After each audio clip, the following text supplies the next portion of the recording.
Right click IT ইনস্টিটিউটের পক্ষ থেকে সবাইকে স্বাগত। আমরা আপনাদের সামনে আজকে যে ড্রয়িংটি নিয়ে হাজির হয়েছে সেটা হচ্ছে 4 শতক জায়গা। 4 শতক জায়গায় আমরা দুইটা ইউনিট করেছি। আর সেক্ষেত্রে আমরা এই ড্রয়িং নিয়ে ডিটেলস আপনাদের সাথে একটু কথা বলবো।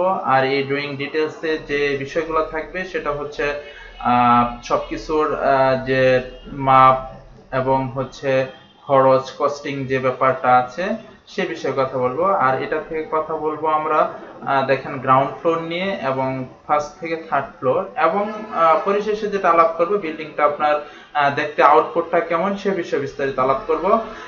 সে পর্যন্ত আমাদের সাথে থাকবেন। তাহলে চলুন আমরা কথা না বাড়িয়ে কাজে চলে যাই। আর আপনাদেরকে একটি কথা বলবো, যদি আপনি আমার চ্যানেলে নতুন হয়ে থাকেন তাহলে আমাদেরকে সাবস্ক্রাইব, লাইক, কমেন্ট এবং শেয়ার করে পাশে থাকবেন। আর যদি অলরেডি করে থাকেন থ্যাংক ইউ সো মাচ। তাহলে চলুন আমরা বিস্তারিত এই ড্রয়িংটি সম্পর্কে দেখে নিই।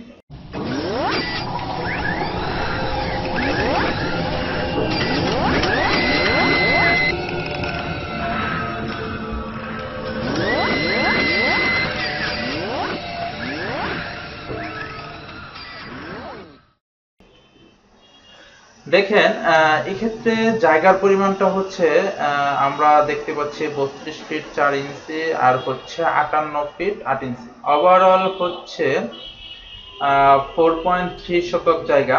যাই হোক, এই জায়গাতে আমরা দুইটা ইউনিট করেছি। প্রথমে আমরা কথা বলবো গ্রাউন্ড ফ্লোর নিয়ে।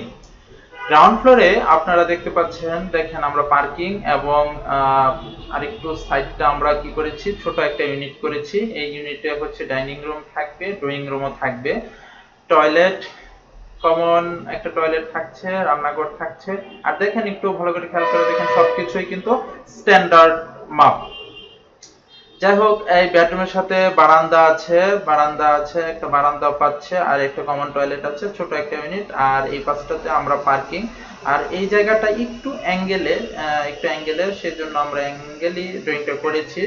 আর এই পাশে দেখতে পাচ্ছেন আমরা পার্কিং এর জায়গা রেখেছি, যেহেতু এই বিল্ডিংটা 5 তলা পর্যন্ত করা হবে। সেক্ষেত্রে আমরা একটু গাড়ি পার্কিং, এবং এই ক্ষেত্রে ন্যূনতম দুইটা গাড়ি এবং হোন্ডার 3-4টা হোন্ডার অনায়াসে রাখা যাবে। যাই হোক, আর পাশের যে ইউনিটটা সেটাতে আপনারা যদি একটু খেয়াল করেন, দেখেন একটা ডাইনিং রুম, খুব ভালো স্ট্যান্ডার্ড একটা ডাইনিং রুম আছে, ড্রয়িং রুম আছে, আর রান্নাঘরটা এখানে দেখতে পাচ্ছেন। আর টয়লেটটা হচ্ছে, এটা হচ্ছে মাস্টার বেডের সাথে এটা টয়লেট, মাস্টার বেডের সাথে টয়লেট, এবং এই পাশে বারান্দা। দেখেন এক্সেপশনাল ড্রয়িং। আপনারা তো অনেক ড্রয়িং দেখেছেন, দেখবেন এই ড্রয়িং এর মধ্যে অবশ্যই ভেরিয়েশন পাবেন। আর এই ক্ষেত্রে আছে টয়লেটটা, আর এই ক্ষেত্রে আরেকটা বেড। ওভারঅল হচ্ছে যেহেতু জায়গার পরিমাণ 4.3 অর্থাৎ 4 শতকের একটু উপরে, সুতরাং ইউনিটটা যে করা হয়েছে সেটা স্ট্যান্ডার্ড মেনটেন করেই করা হয়েছে। সবকিছু একটু রুমের সাইজ বলেন সবকিছু একটু আমরা স্ট্যান্ডার্ড রেখেছি। মানে কোয়ালিটি যদি চিন্তা করেন সেটা মোটামুটি ভালোই বড় রুম, এবং স্পেসগুলা ভালোই পাওয়া গিয়েছে।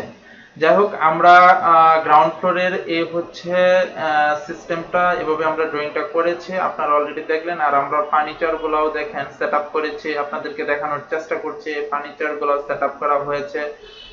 আপনারা রান্নাঘরেও দেখেন আমরা কিভাবে সবকিছু ডেকোরেশন করেছি।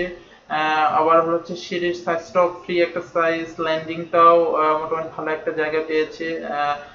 ওভারঅল হচ্ছে স্ট্যান্ডার্ড। যাই হোক, আমরা এখন দেখব, দেখেন আমরা দেখব ফার্স্ট থেকে থার্ড ফ্লোর, মানে চতুর্থতলা, ওভারঅল ফোর্থ ফ্লোর পর্যন্ত চিন্তা করেন। দেখেন এক্ষেত্রে আমরা এই ইউনিটটাতে দুইটা বারান্দা পাচ্ছে 2 রুমের সাথে, এবং অ্যাটাচ টয়লেট মাস্টার বেড থেকে পাচ্ছে।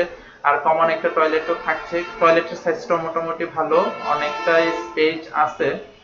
রান্নাঘরটাও ভালো স্পেস নিয়ে, ডাইনিং আছে, ড্রয়িং রুমটাও গর্জিয়াস একটা স্পেস আছে। আর এই পাশটা যেহেতু জায়গাটা সামনের ফ্রন্টের জায়গাটা একটু অ্যাঙ্গেল, সেক্ষেত্রে এই রুমটা একটু কম হয়েছে। তারপরে আমরা চেষ্টা করেছি এভারেজ দুটোটার সাইজ সমানই, যেমন ডাইনিং আছে, এটা তো ড্রয়িং, রান্নাঘর, টয়লেট। ওভারঅল হচ্ছে দেখেন স্মার্ট ড্রয়িংটা আমরা এত স্মুথলি করেছি, সেক্ষেত্রে দেখেন সবগুলাই কিন্তু আপনার ডেকোরেশন গুলো আমরা দেখিয়ে দিয়েছি, কিভাবে আমরা করব, বসাবো, সবকিছু এখানে প্ল্যানিং করা আছে, এভাবে আমরা এটা করব। এখন আপনাদের মনের মধ্যে প্রশ্ন থাকতে পারে এই বিল্ডিংটার আসলে আউটলুকটা কেমন হবে। যেহেতু আমাদের এটা হচ্ছে ফ্রন্ট সাইড, এটা যেহেতু আমাদের সামনের সাইডটা চলুন আমরা দেখি কেমন দেখা যাবে। ওয়াও, দেখেন আমরা এটা এলিভেশন, এই বিল্ডিং এর এলিভেশন করেছি। দেখেন দুই পাশে দুই রুমের বারান্দা যেটা ছিল এবং ভিতরে একটা টয়লেট, এবং যে সামনের আমরা একটু ডিজাইনটা করেছি এক্সেপশনাল। দেখেন ওভারঅল এই বিল্ডিং এর লুকটা বাইরে থেকে যদি তাকান, সো গর্জিয়াস। আশা করি যেই দেখবে এর মধ্যে নতুনত্বর ছাপ পাবে।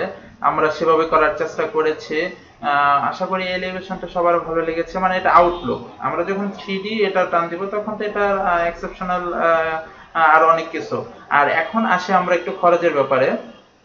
যেমন আসলে খরচটা ডিপেন্ড করে আপনার ডেকোরেশন, দ্যাট মিনস আপনার কাজের উপর ডিপেন্ড করে।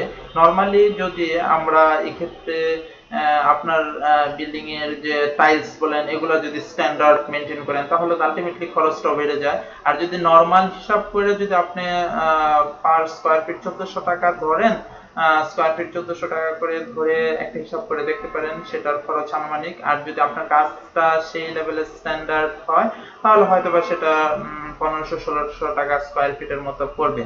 যাই হোক, আমরা এটা টোটাল খরচটা আমরা হিসাব করে ডেসক্রিপশন বক্সে দিয়ে দিব, আপনারা সেখান থেকে দেখে নেবেন এই বিল্ডিংটা তৈরি করতে কত টাকার মতো খরচ হবে, সম্ভাব্য একটা আমরা হিসাব দিয়ে দিব।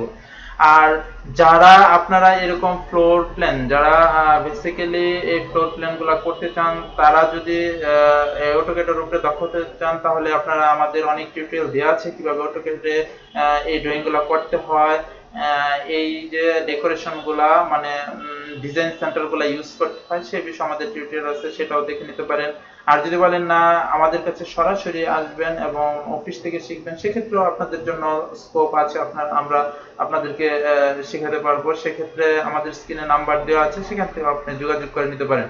আশা করি আপনাদের আজকের যে ফ্লোর প্ল্যানটা দেখালাম, ওভারঅল হচ্ছে এই যে ড্রয়িংটা 4 শতক জায়গার উপর করা হচ্ছে 4.3। ওভারঅল এটা 4 শতক কিংবা একটু যদি কম একটু বেশি হলেও এই কোয়ালিটি মেনটেন করে করা যাবে, কোনো সমস্যা না, হয়তো রুমটা একটু ছোট বড় হবে। যাই হোক, আশা করি আপনাদের ভালো লেগেছে। যদি ভালো লেগে থাকে তাহলে আমাদেরকে অবশ্যই সাবস্ক্রাইব করবেন এবং বেশি বেশি শেয়ার করবেন যাতে অন্যরা দেখতে পারে। আর অন্য একটা ভিডিও নিয়ে আসা পর্যন্ত আপনারা সবাই ভালো থাকবেন সে প্রত্যাশাই রইল। আল্লাহ হাফেজ।